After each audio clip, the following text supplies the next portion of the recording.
So the judge during COVID had us come in. He asked me to apologize for not just opening, but embarrassing the politicians, the local politicians, for going against their orders. Yeah, I'm I just like, want people to hear that again. They wanted her to apologize to the people that taxpayers pay, including Shelley as a taxpayer, because she embarrassed them for a horrible decision. That's insanity. and I was treated like any inmate in there. I had full cavity shirt searches and all of the things when you get in. Seriously? Oh yeah. Mm-hmm. Yeah. Shelley Luther has had one heck of a life, and I cannot wait for you to hear her story. Running for office 3 times. Now she is representative-elect in Texas of District 62. Third time's a charm, they say. She's been jailed during COVID. She's had a health issue that is beyond, it's beyond belief that she looks and speaks and moves as well as she does today. I mean, seriously, I don't want to give everything away. What I do want to encourage you to do is to subscribe, because we don't want you to miss these incredible interviews we find with some sort of everyday people in America who go on to do amazing things. Shelley Luther is one of those people. So please subscribe. Also, this note, while we were recording, you'll hear that we talked about Matt Gaetz in this episode. In the midst of the recording, Matt Gaetz withdrew his nomination for AG, Attorney General of the United States. So you can listen to what her thoughts were about Gaetz, but do know that we became aware after the recording that Matt Gaetz had withdrawn. So take that with a grain of salt, but it is interesting to hear her perspective on why she would have supported Matt Gaetz, who is no longer in the running for AG. But Shelley Luther, nonetheless, great interview. She's next. Representative Luther, is that the title now that I should address you by, Shelley? Almost. I'm Representative Luther elect now. Right. We can't say until you're sworn in. We've got to add that elect. Okay. Right. Congratulations. I mean, third time's a charm, right? You had run for office in 2020, 2022. This was your year. Do you think, Shelley, can I call you Shelley? Yes, please. Yeah. I feel like I know you, even though I don't really. But do you feel as though the timing was better this go around? Like, what made the difference? Because you won in a landslide. I did, but I'll tell you, in Texas and most parts of Texas, the win is in the primary, and I did not win that in a landslide for sure. Okay. So once you got by in the primary, you were pretty well a shoo-in. Yes. Yes. Okay. What made you stick to this? I can imagine running for office is grueling. You did it once, twice, the third time. What kept you so focused on wanting to represent the people of Texas? Well, honestly, we ran 2 times, and my husband and I talked about after losing the second time, we actually decided to get out of politics, thinking, maybe this isn't what God wants us to do. We're trying to be obedient, and so we decided, let's take a step back from politics. And then in April of 2023, I actually had a brain aneurysm and was hospitalized for almost a month. And that was the most grueling part of all of this. More for my husband. I don't remember a lot of it. But I was in several months of speech and physical therapy. I went outside and for one of the first times in months, I walked outside on my own, and he was listening to a podcast of the Ken Paxton, our AG, impeachment, which is just silly business that goes on in our Texas house, honestly. And I'm like, what's going on? And he told me, and I had no idea what was going on in politics at that time because I was in the hospital.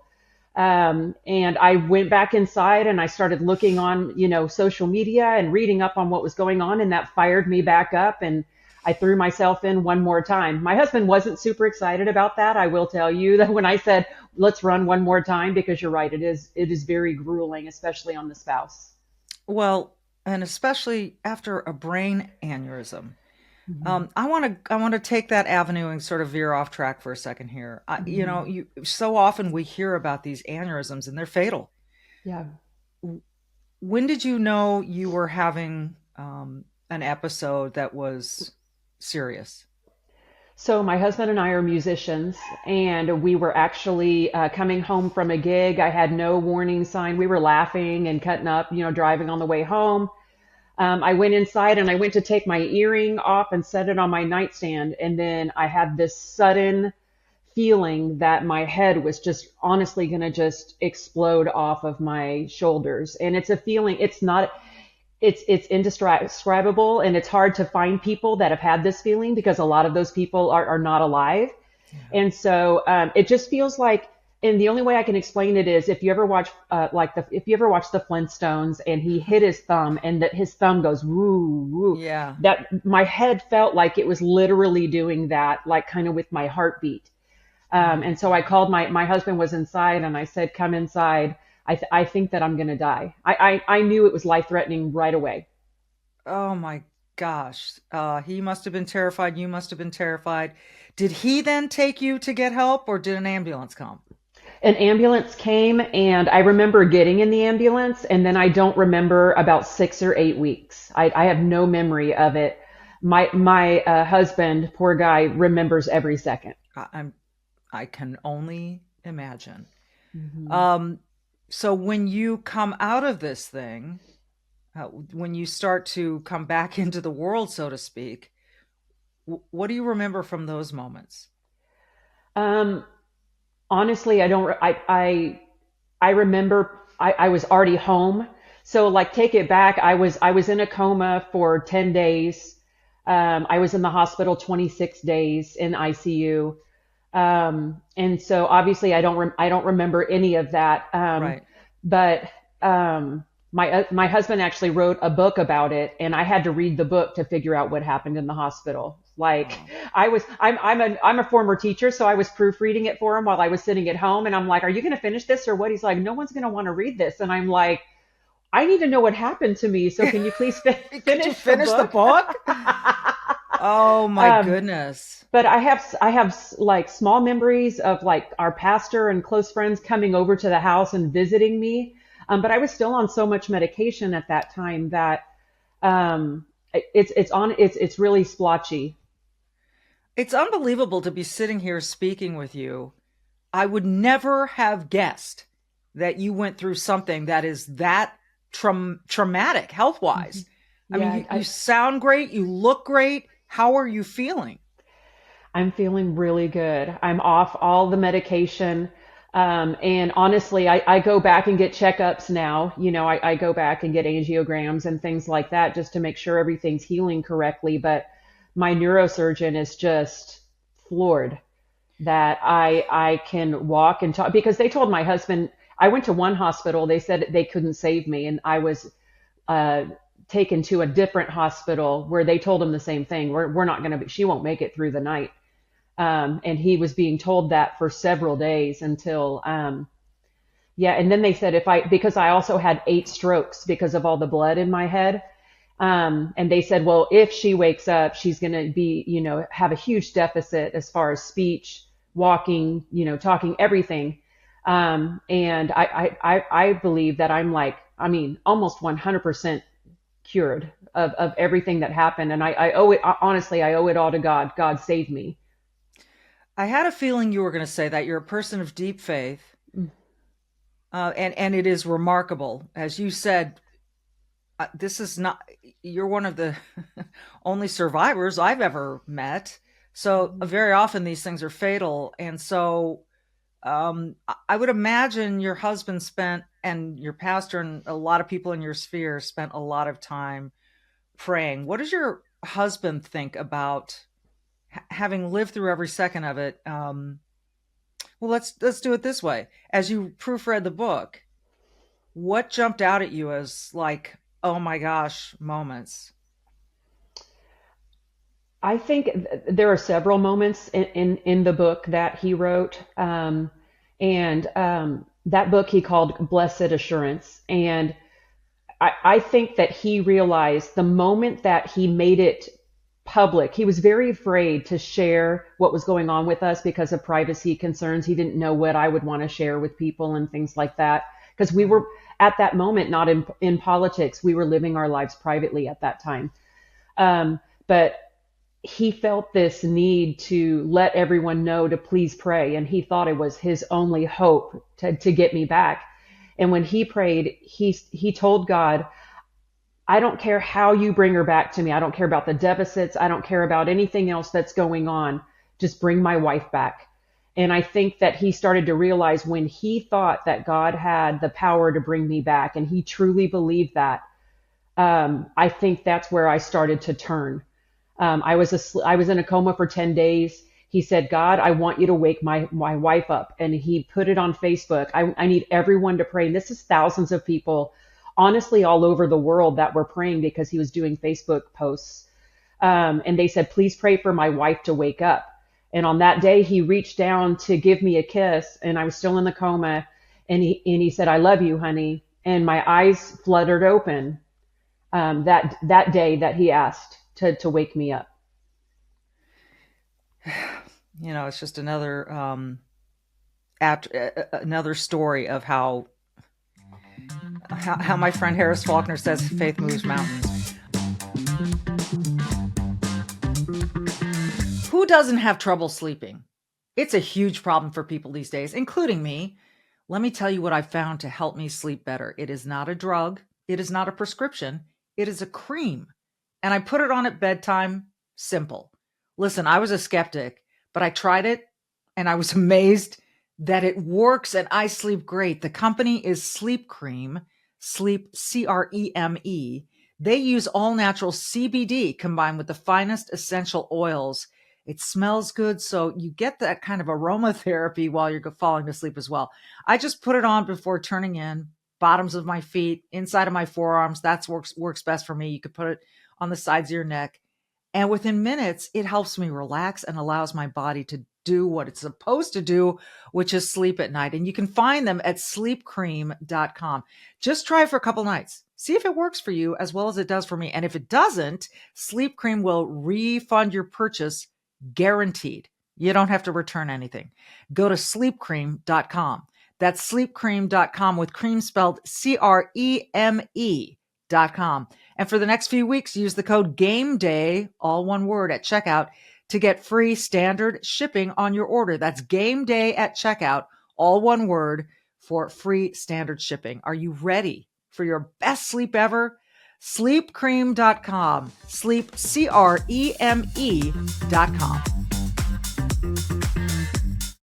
So clearly, you've got this new lease on life. You're now devoting it, and you've won your election. Let's go back to 2020. You stood up to a lot of pressure. Your governor said your shop, your hairstyle salon, Salon a la mode, right? Yes. Mm-hmm. You had to close like every other place. Mm-hmm. Why didn't you? Why wouldn't you?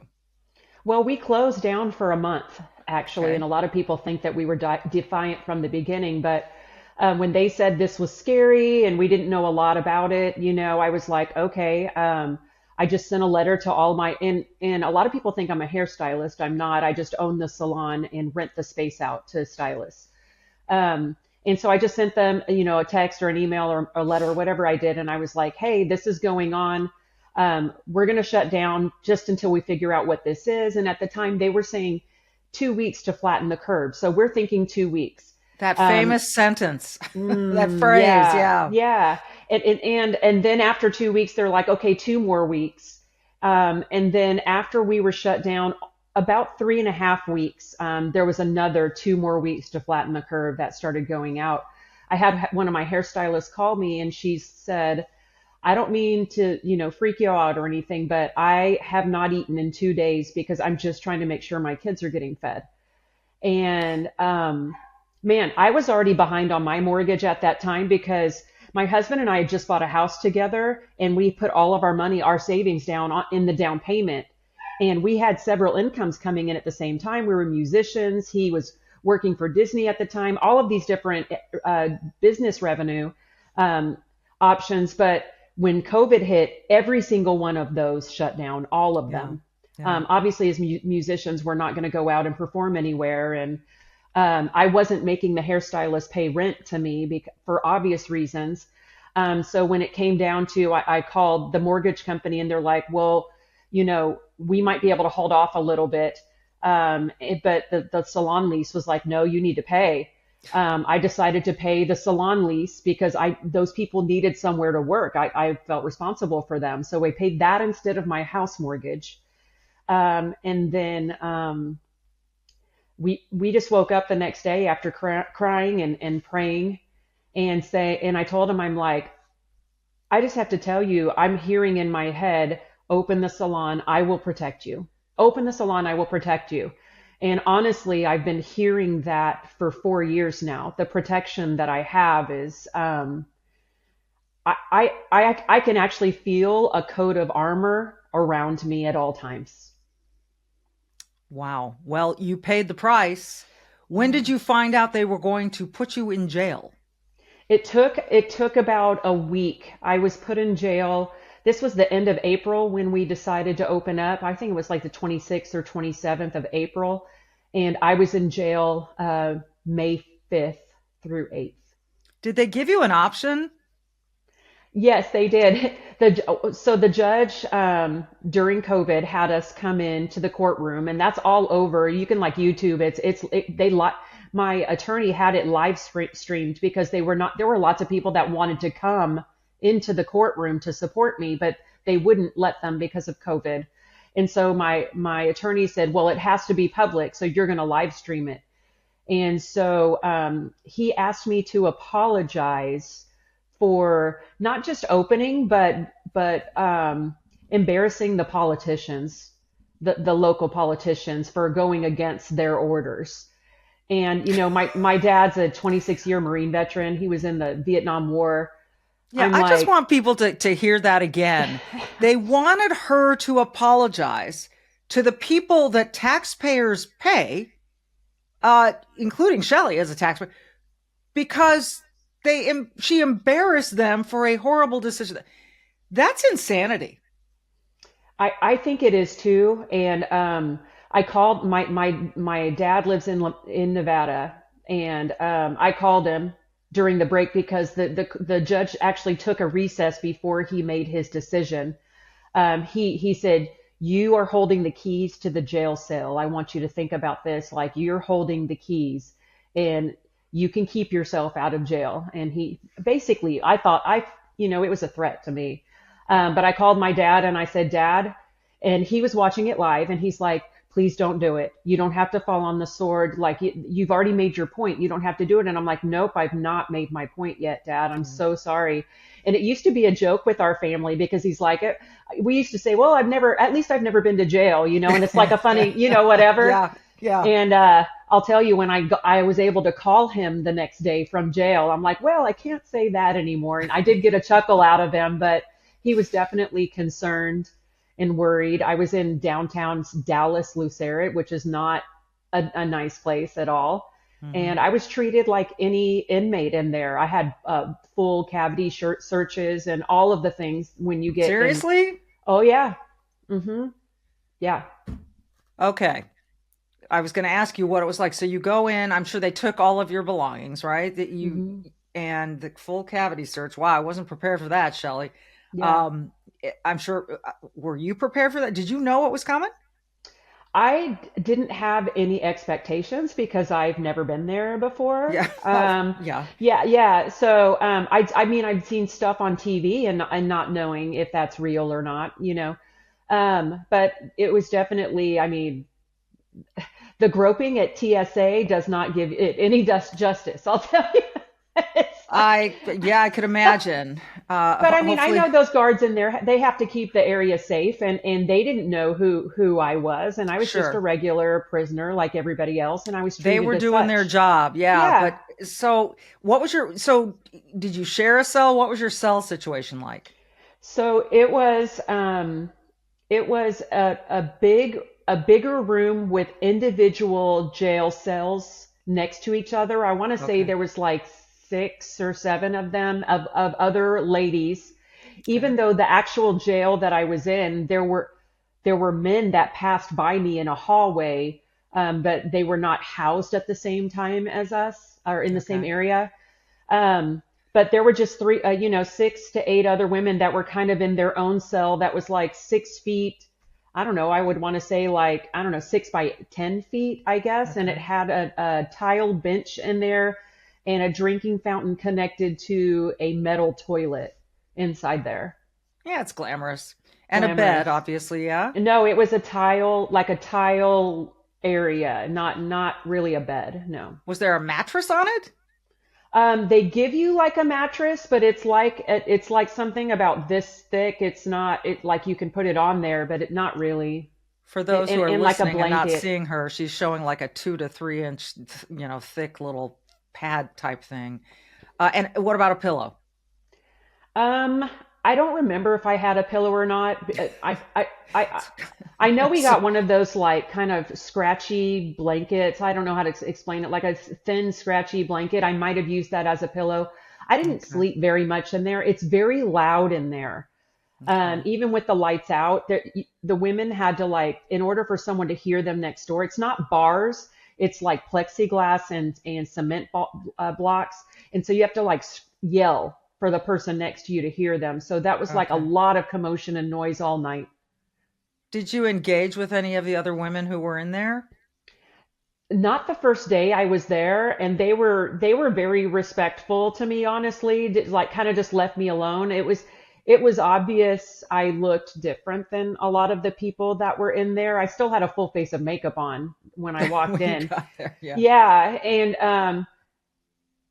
on the second day, I remember kind of trying to chat with them, but they still didn't know who I was. But there was a TV that was not in our room, but through a window you could see a TV in like in a rec type area, and I was on TV like constantly. Oh, And so so they're like, "Is that you?" And I'm like, "Ugh, yeah, that's me." They're like, "What?" They're like, "What did you do?" And I'm like, "Ugh, I just opened my business." And they're like, "What?" Even the mm, even the the ladies who were in prison are going, "What in the hell?" yeah. Like what is going on? What's So going on it was outside in the crazy. world? Um, Exactly. and so you didn't sleep. You're in there for 7 days. Are you able to get out and move around in this rec area, or were you just stuck in that cell the entire time?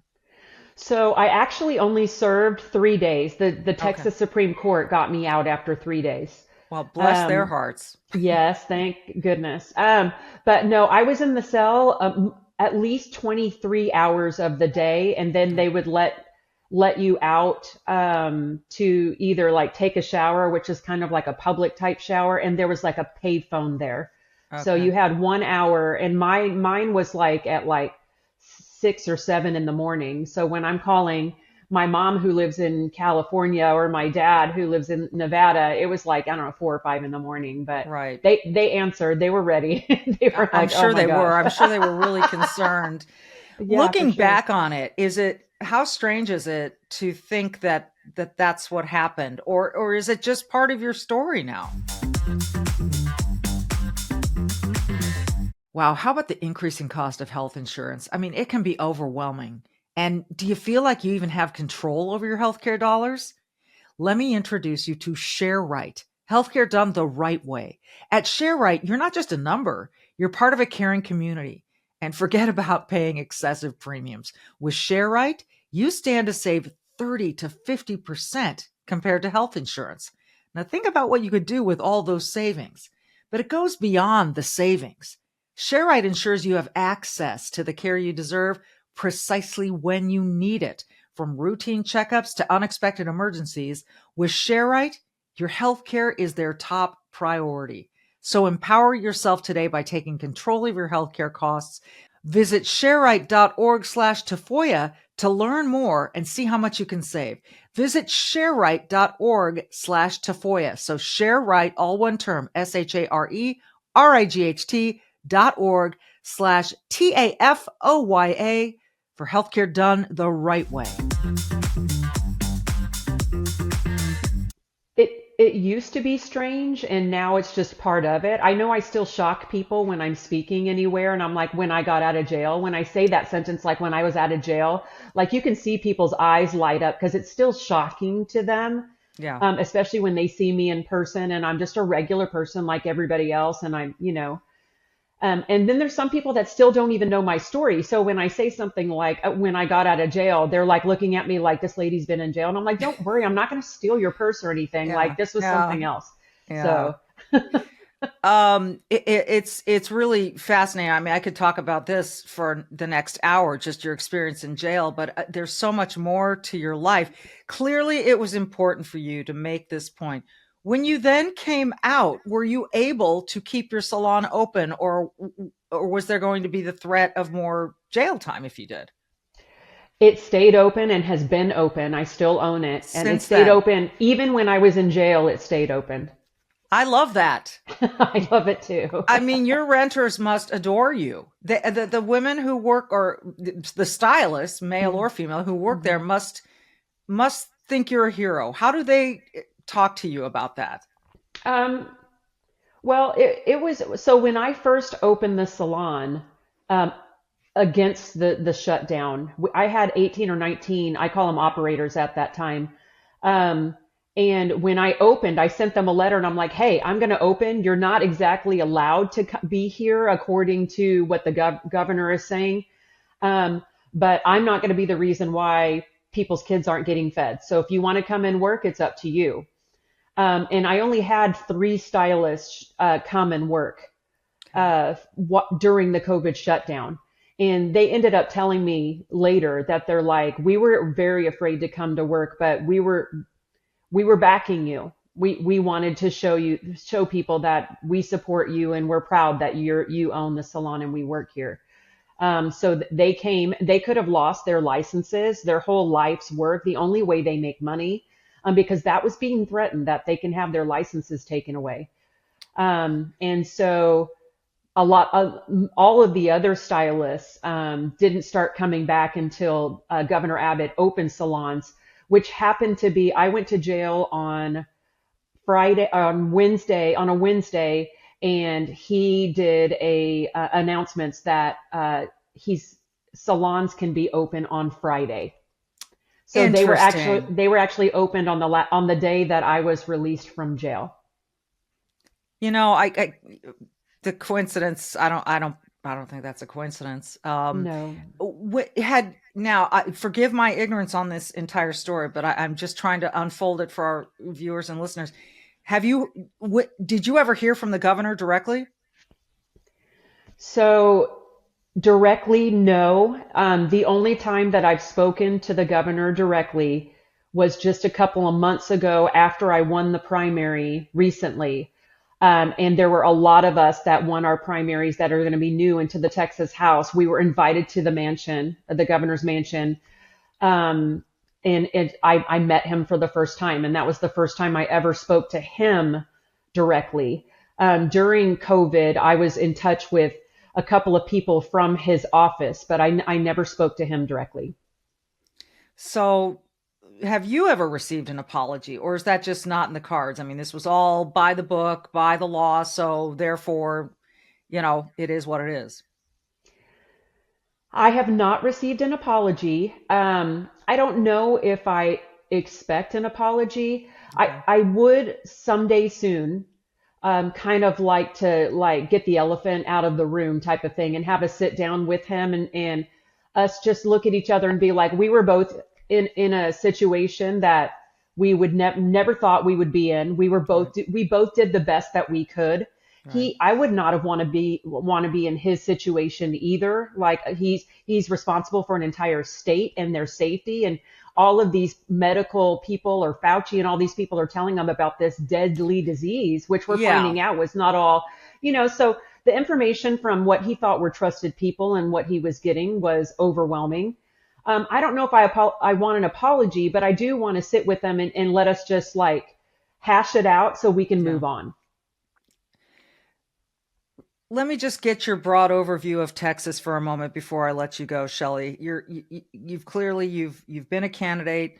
You're going to the state house. Um, there are people who keep saying, oh, we're going to, Texas is purple now. We're going to turn it blue, Austin, yada, yada. Is how red is Texas? How purple is Texas? What's going on with the overall political, sort of situation down there? I just saw some graphics and some information saying that in Texas is as red as it's ever been in recent history. So we have, a lot of people are worried about all the people moving to Texas because they think that we're doing things, the right way. And we're like, oh, we don't want all of these people coming from California or wherever Right. coming, right? But Right. it seems like we're having the right people moving to Texas because they're sick and tired of the politics where they live and they want to go somewhere where people believe the same way they do. And so I think that we actually inherited a lot of strong conservatives. And it is very bright red in Texas, and the future is bright for Texas. So I'm so excited that we have Trump in. I'm excited about JD Vance. I'm excited about our attorney general. All of the things seem to be going in the right direction, and we just need the Texas House to follow suit with that. So it's the perfect timing. God's timing is always perfect. And it's funny because when all these elections, I thought I was ready to win. I was so mad when I didn't win because, when you give 100% of everything Yeah. that you have, you Yeah. feel like you should have victory, and it's just not the case. And God was letting me know until I've been through all of the things that I've gone through, including the brain aneurysm. Now I'm ready. And so this is so awesome. Let me ask you about Matt Gaetz, because you said you're excited about the attorney general appointment of Matt Gaetz. There are a lot of people very worried about this pick. Why are you excited about it? I like people that are just honest and tell it how it is. And I've always been that way myself. Do you Um, feel he's being honest about these allegations toward him? I'm not there. I don't know, but it's kind of like what people say about President Trump too. Do I want to hire him to like babysit my daughters? No, not really. But do I want him to run the state or this nation? Absolutely. So if Matt Gaetz is going to go in there and get things sorted out and make the nation better, then I'm all for it. Let's put all of the mess aside, all of the chaos, and let's just get things straight and make America great again. Honestly, I hate to be cliche, but I'm on board for all of that. These are fascinating times. I mean, they really are. It seems as though we've hit an inflection point in this country. And certainly a lot of blue counties on the border of Texas flipped red. I think that they're feeling the burdens of the border. I think so many people voted because of that. And the people who didn't, or the people who are ignorant of what has been going on, or who don't want to see it, or who haven't been exposed, Mhm. really need to open their eyes to what's been going on. I hope in some bizarre way, Lake and Riley's murder won't be in vain, that this will be Yeah. sort of a moment where everyone goes, that could have been my daughter. To watch her mom in that courtroom. I don't know about you, Shelley, but I just couldn't. I had to turn away. It was horrible. And when I think it was her stepfather that was reading her wish for her future husband, Yeah. um, it was she was what she was promising to her future husband. I don't, as a mom of two daughters, I don't know how you even get through that. I have no I don't idea, either. and it I better don't not be either. in vain. It better not be in vain. Right, right. Well, on that note, I want to applaud you. You have shown nothing but courage and good intention. And I always end my podcast by saying, be brave and do good. And you clearly have done both. I'd love to stay in touch, Shelley. We can't wait to see what goes on down in Texas with the State House and all that the future holds for you and your family. I'm so happy that you're healthy and well. What a life you're living, girl. I admire you. Thank you so much. And this has been an absolute pleasure. Yes, let's please stay in touch. And thank you so much. Folks, take her as an example. Be brave through whatever comes your way in life and do good. Just a little bit of good every day goes a long way. And we will see you next time.